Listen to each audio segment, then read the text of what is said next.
parole aux associations.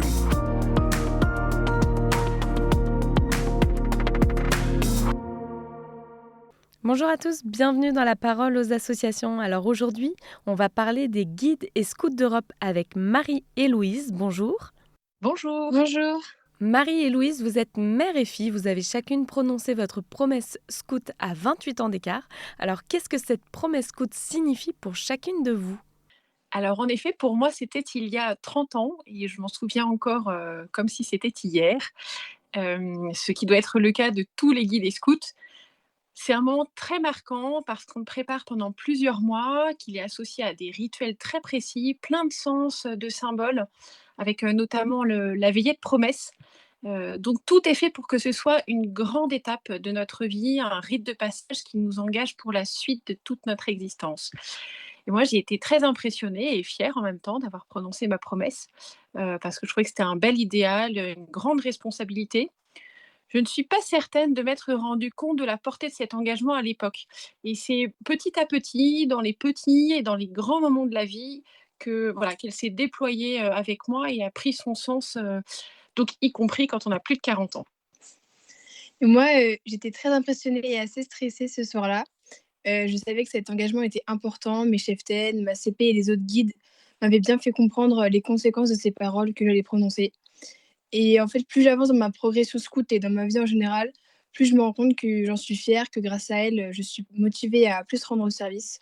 Donc c'est pour moi une responsabilité qui m'engage tous les jours. Alors justement, comment faites-vous pour rester fidèle à votre promesse 2 ans ou 25 ans plus tard ? Bah, pour être tout à fait honnête, je me réveille pas tous les matins en me disant que, j'ai fait ma promesse et je dois absolument me comporter parfaitement. Mais disons que j'essaye d'y être fidèle, lorsqu'on me demande un service, par exemple, que je veux pas faire ou que je suis tentée de râler quand quelque chose ne va pas et je repense à tout le bien que ça peut engendrer et je pense que c'est le mieux pour moi.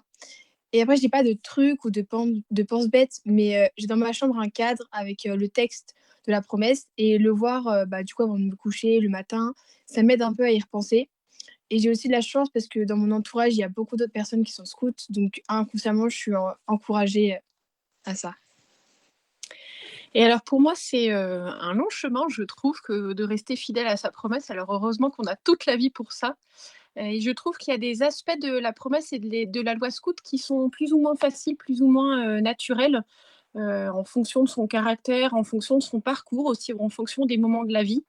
Il y a certaines expériences professionnelles, par exemple, où l'article «La guide obéit sans réplique et ne fait rien à moitié», bah, c'est pas toujours facile quand on n'est pas tout à fait d'accord avec les décisions de l'entreprise. Et puis voilà, parfois il y a d'autres passages de la promesse qui sont plus faciles que d'autres.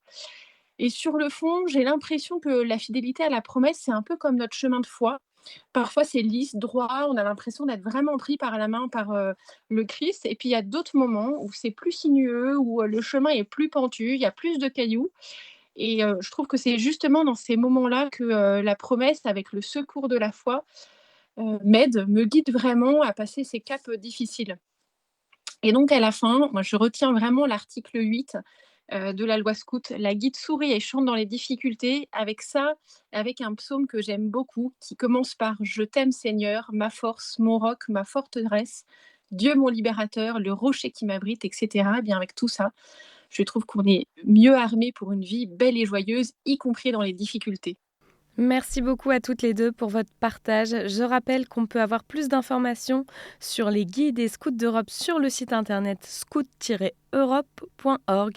Eh bien, je vous souhaite une très belle journée et peut-être à bientôt pour une prochaine chronique. Au revoir, Merci merci. beaucoup.